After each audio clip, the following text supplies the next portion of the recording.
మడిమ తిప్పన ప్రభుత్వం ఆలస్యమై ఉండొచ్చు, కొద్దిగా టైం తీసుకొని ఉండొచ్చు. నిర్ణయం నేనొక్కడినో ఈ వేదిక మీద ఈ ముందున్న 2-3 మంత్రులమే కాదు అధ్యక్ష,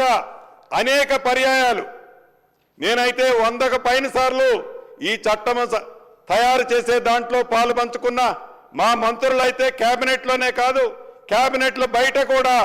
అనేక సందర్భాల్లో చర్చించుకున్నాం. చివరికి నిన్న సాయంత్రం కూడా ఫినిషింగ్ టచ్ ఇచ్చే ముందు మా ఉప ముఖ్యమంత్రి గారు ఆనాడు పాదయాత్ర చేసేటప్పుడు ఆదిలాబాద్ నుంచి మొదలెట్టి ఖమ్మం వరకు పాదయాత్ర చేసేటప్పుడు వారు ఒక పెద్ద నోట్ తయారు చేసుకున్నారు, రాత్రి తీసుకొచ్చారు.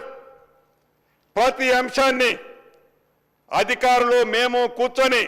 క్షుణ్ణంగా చదివి ఈ అంశాన్ని ఇన్కార్పొరేట్ చేశారా లేదా, ఈ అంశం మీద మన చట్టం ఏమి చెబుతుంది, ఈ అంశంలో సామాన్యుడికి పేదోడికి మంచి జరుగుతుందా లేదా అని లాస్ట్ మినిట్ వరకు కూడా చట్టాన్ని అసెంబ్లీకి పంపించే ముందు వరకే కూడా కేబినెట్లో త్రూ అయ్యే ముందు దీన్ని క్షుణ్ణంగా పరిశీలించి ప్రతి అంశాన్ని, ప్రతి లైన్ని, ప్రతి విషయాన్ని ఎక్కడా పేదోడికి అన్యాయం జరగొద్దు. ఇందిరమ్మ ప్రభుత్వంలో ఏవైతే సుమారు 24,000 ఎకరాలు 24 లక్షల ఎకరాలు ఆనాడు ఇందిరమ్మ ప్రభుత్వంలో శ్రీమతి ఇందిరాగాంధీ గారు పేదవాళ్ళ అభ్యున్నత కోసం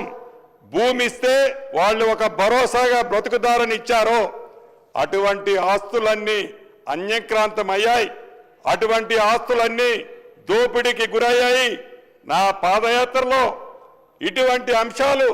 అనేక గ్రామాలలో మండల హెడ్ క్వార్టర్లో వేలాది మంది వచ్చి విన్నవించడం జరిగింది. మన ఇందిరమ్మ ప్రభుత్వంలో వాటిని పరిష్కరించాలని రాత్రి ఫైనల్ టచ్అప్లో గౌరవ ఉప ముఖ్యమంత్రి గారు కూడా సూచించి వీటన్నిటినీ కూడా దీంట్లో పొందుపరచడం జరిగింది అధ్యక్ష. అంతేకాదు ఇద్దరు వ్యక్తులు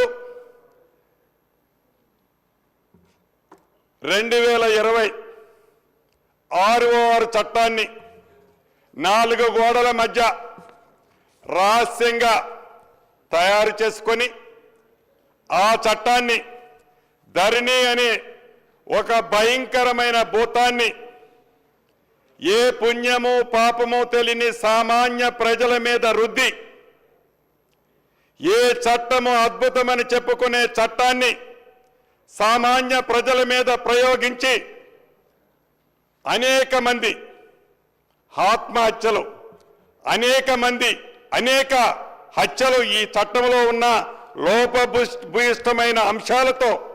అనేక హత్యలు, చివరికి కుటుంబంలో భార్యాభర్తల మధ్య, అన్నదమ్ముల మధ్య, తల్లిదండ్రులకి కొడుకుల మధ్య ఇద్దరు బిడ్డలుంటే ఇద్దరు బిడ్డలు కూడా మాట్లాడుకోలేని లోపభూయిష్టమైన 2026 చట్టమే ఈనాడు తెలంగాణ రాష్ట్రంలో ఉండే పేద ప్రజలకి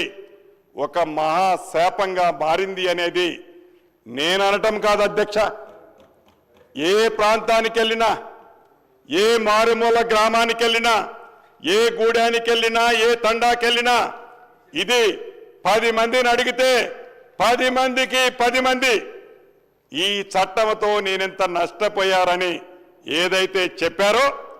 ఆ చెప్పిన చట్టాన్ని ఇచ్చిన మాట ప్రకారం ఇందిరమ్మ రాజ్యంలో,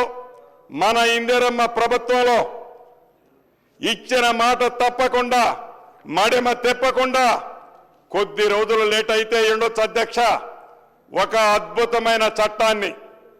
బేసిజాలకి పోకుండా